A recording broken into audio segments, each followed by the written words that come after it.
Welcome again in your channel math school. आज का video class 9th ICSE board के student के लिए काफी खास है।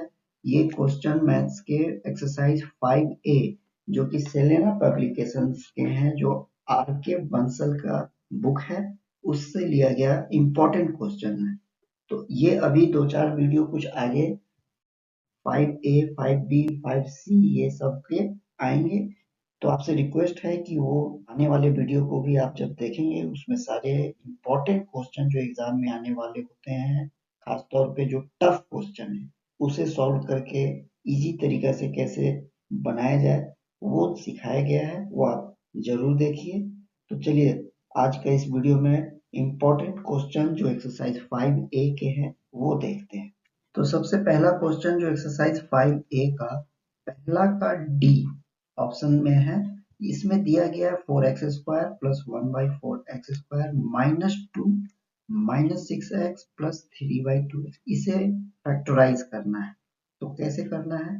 फैक्टराइजेशन के बारे में आई होप आप लोग समझते होंगे क्या होता है। फैक्टराइजेशन का मतलब कोई भी एक्सप्रेशन जो यहाँ पे प्लस माइनस कहीं प्लस, यहाँ पे 1 2 3 4 5 5 टर्म है। ये पांचों टर्म, किसी में 4 टर्म हो सकते हैं, किसी में 3 टर्म, वो सारे टर्म को 2 पार्ट में या 3 पार्ट में अगर ये मल्टीपल में रिप्रेजेंट कर देते हैं, जैसे कि फॉर एग्जांपल x+3 हो, x+2 हो, तो यहाँ पे ये जो दिख रहा है बीच में मल्टीपल, ये 2 पार्ट में, तो यही फैक्टराइज होता है। यानी कि हमें ये सारे अलग अलग टर्म को रिप्रेजेंट करने हैं इस तरह से, 2 मल्टीपल ग्रुप ऑफ एक्सप्रेशन के तौर पे, इसे ही फैक्टराइजेशन कहते हैं। तो यहाँ पे इस टर्म को कैसे ग्रुपिंग कर सकेंगे यही देखते हैं। तो जैसे कि 4x² यहाँ 1/4x² फिर से है, तो क्या इसको ऐसे लिख सकते हैं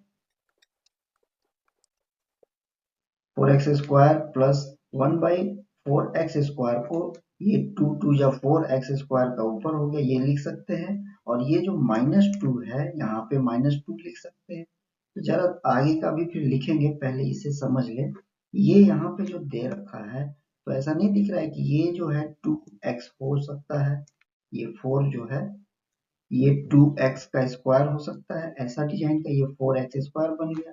तो इसी 2x को अगर हम यहाँ लिखें 2x और इसी 1/2x को यहाँ लिखें तो कोई दिक्कत नहीं होगा, क्योंकि हमें पता है काट करके वापस अगर हमारा इक्वेशन आता है जो कि 2x से 2x कट रहा है, तो ये हमारा वापस ये सारा हट जाएगा, तो फिर से -2 ही रहेगा, तो ऐसा लिख सकते हैं। अब अगला पार्ट है यहाँ -6, जो कि यहाँ पे अगर देखें कि ये -6 है और ऊपर 3, ये ऊपर वाला 3, तो अगर यहाँ पे ये 3 को बाहर कॉमन ले लें इन दोनों में से, ये 6 और 3 इस दोनों में से, तो क्या दिखेगा, 3 निकाल दिए हैं तो 6 वाले में ये 2x बचेगा, क्योंकि 3 का मल्टीपल अंदर जाएगा, 6 बच गया, तो ये प्लस दिख रहा है। 3 बाहर है तो ऊपर 1 दिखेगा, नीचे ये 2x है तो नीचे वापस वैसे ही एज इट इज 2x। इतना काम तो हो गया। तो यहाँ क्या दिखता है कि अगर हम यहाँ से लेके यहाँ तक गौर करें तो ये क्या है, जस्ट लाइक ये a² है, जस्ट लाइक ये b² है, जस्ट लाइक ये 2ab वाला सिस्टम है, और यहाँ बीच में माइनस है, ये बीच में प्लस है। तो ये डिजाइन किस लिए होता है? ये होता है a माइनस बी का होल स्क्वायर। तो यानी कि जहां जहां ये टर्म a में रिप्रेजेंट है वो लिख सकते हैं, वही काम यहाँ करेंगे।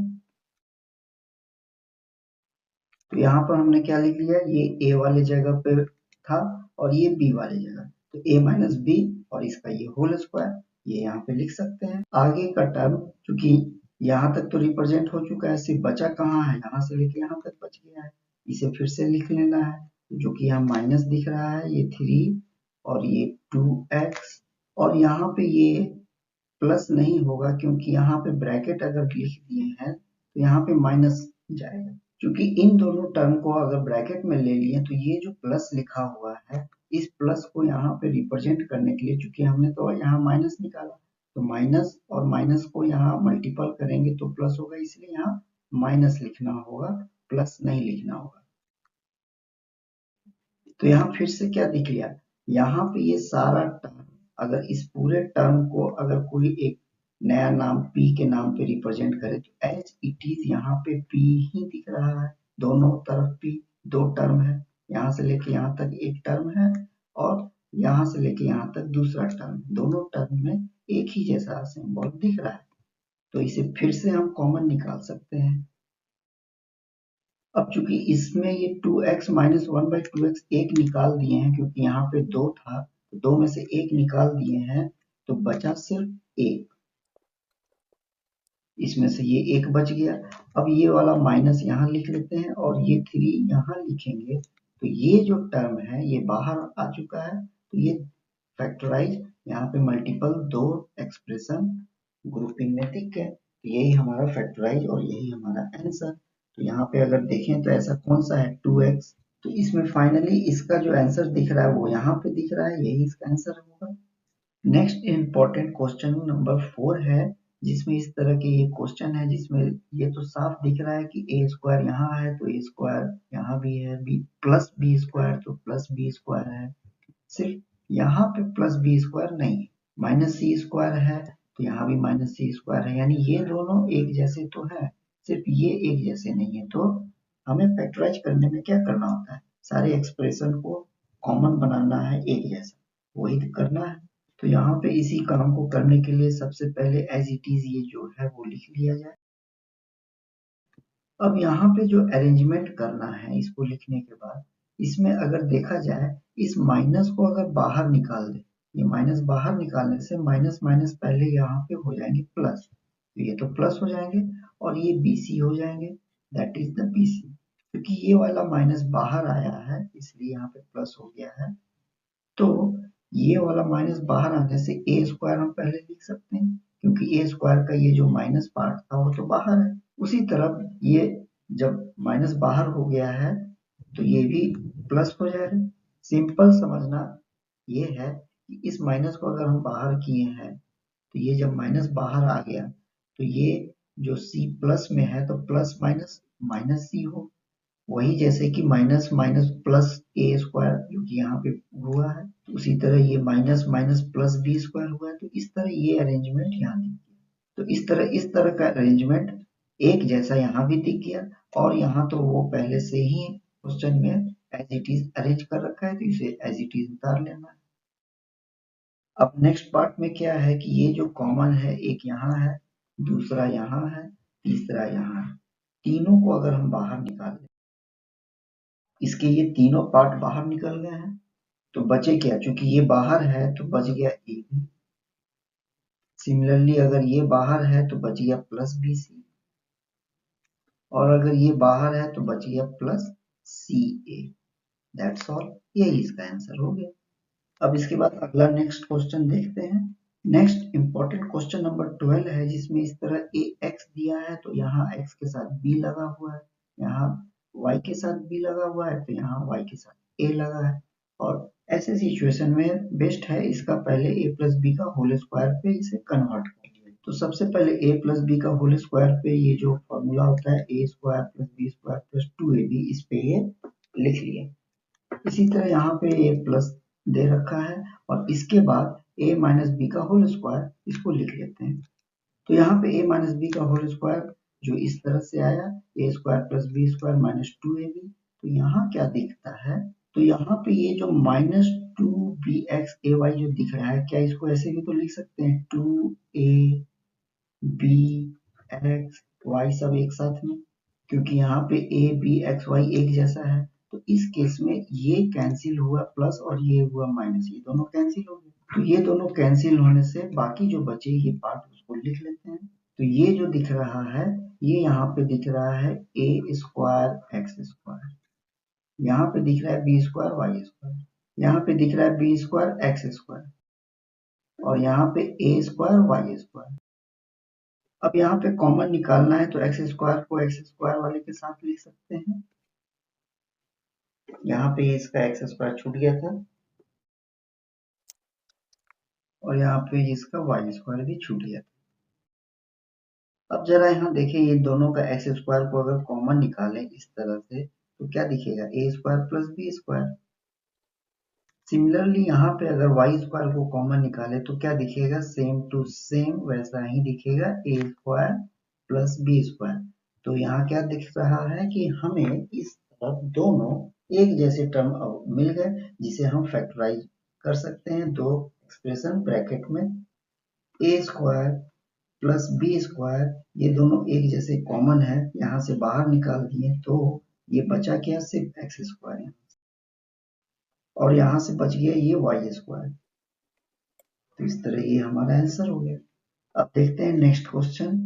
नेक्स्ट हमारा इंपॉर्टेंट क्वेश्चन नंबर 13 है। इसे सॉल्व करने के लिए सबसे पहले ये जो डिस्ट्रीब्यूशन है एक्स का, ये दोनों के साथ पहले ये कर लेते हैं ताकि इसे कॉमन निकालने में आसान। अब इसमें यहाँ पे x का डिस्ट्रीब्यूशन करने से ये ए एक्स क्यूब दिखा यहाँ पे, और अगला ये x दिख गया, और बाकी a एज इट इज वैसे ही। तो इसमें अब क्या कर सकते हैं कि यहाँ ये दोनों पार्ट में एक्स स्क्वायर कॉमन दिख रहा है, तो हमें एक्स स्क्वायर बाहर निकालना बेस्ट है। तो यहाँ एक्स स्क्वायर निकालने से क्या दिखेगा, यहाँ पे ए स्क्वायर। तो ए स्क्वायर अगर करते हैं तो दोनों में ए भी है, तो इससे अच्छा है कि हम दोनों का ए निकाल सकते हैं। तो स्क्वायर वाले का ए बाहर है तो इसका ए बाहर हो गया, तो ये ए बच गया, एक एक्स स्क्वायर बाहर है, ये हो गया। अब अगला ये प्लस, तो ये वाला प्लस यहाँ पे लिख दिए, जिसमें से ये ए बाहर है, इस वाले में से क्यूब में से स्क्वायर बाहर है, तो एक एक्स बच जाएगा। अब हमें देखना है कि क्या ऐसा ही डिजाइन आगे दिख रहा है, तो आगे ये दोनों में दिख रहा है, तो बेस्ट है इसे क्या करेंगे, ये प्लस कर लेते हैं। इन दोनों में 1 का मल्टीपल छोड़ दिए, तो यहाँ से यहाँ तक ये 1 इंटू एक्स एक्स हो सकता है, प्लस प्लस यहाँ प्लस होगा, 1 इंटू ए हो सकता है, ये हो गया। अब यहाँ क्या दिखेगा, ये दोनों तो कॉमन है, तो इन दोनों कॉमन को जब बाहर निकालेंगे ए प्लस एक्स या एक्स प्लस ए दोनों बोल सकते हैं, तो ये वाला पार्ट बच गया ए एक्स स्क्वायर, क्योंकि ये तो बाहर आ चुका है। उसी तरह चूंकि x प्लस ए बाहर है तो ये 1 बचेगा। अब ये x प्लस ए कैसे बाहर है, इसे हम x प्लस ए को 1 मल्टीपल a प्लस एक्स भी तो लिख सकते हैं, ये एक जैसा ही चीज है। तो a प्लस एक्स बाहर है तो ये बाहर हो गया। वही अगर a प्लस एक्स को x पहले भी तो लिख सकते हैं, ऐसे भी हो सकता है। ये दोनों एक ही बात होते हैं, a एक्स स्क्वायर प्लस 1, इसका ये आंसर हो गया। अब इस एक्सरसाइज का लास्ट एक क्वेश्चन देख लेते हैं जो काफी इंपॉर्टेंट है, जो एग्जाम में अक्सर पूछा। अगला इंपॉर्टेंट क्वेश्चन नंबर 14 है, जो इस तरह से दे रखा है और बहुत ही आसान है, भले दिखने में अजीब लगे। तो इन दोनों में कॉमन साफ दिख रहा है, क्या है कि दोनों में अगर 5 को बाहर निकाले और ये माइनस भी है, तो हम जब -5 को बाहर निकालेंगे तो क्या दिखेगा, यहाँ पे 2a, और चूंकि माइनस बाहर है तो ये सिर्फ 2 लिखना होगा, और ये रहा a। इन दोनों को मल्टीपल करने से ये वापस आ जाएंगे, ये सही है। अब माइनस चूंकि बाहर है और इधर हमें प्लस लाना है, तो क्या करेंगे, यहाँ पे माइनस लिखना होगा ताकि ये माइनस माइनस प्लस बने, और चूंकि 5 बाहर है तो सिर्फ b दिखेगा। इस तरह से ये कॉमन निकाल सकते हैं। तो जैसा यहाँ पे कॉमन निकला, एज इट इज वैसा ही नंबर का कॉमन यहाँ हो सकता है। ये 2a माइनस बी का होल स्क्वायर ऐसा डिजाइन का है, तो ऐसा डिजाइन अगर आए तो वैसे तो यहाँ 2a माइनस बी बाहर निकालेंगे, इसमें से 2 बाहर है तो ऐसे एक लाइन में बन जाता है। ऐसे जैसे 2a माइनस बी है, 2a माइनस बी को बाहर निकाल दिए, तो यहाँ चूंकि दो सेम 2a माइनस बी थे, इन दो में से एक बच गया, एक क्या बचा, 2a माइनस बी बच गया, और चूंकि इसमें से निकला हुआ है तो सिर्फ ये -5 ये बच के रह गया।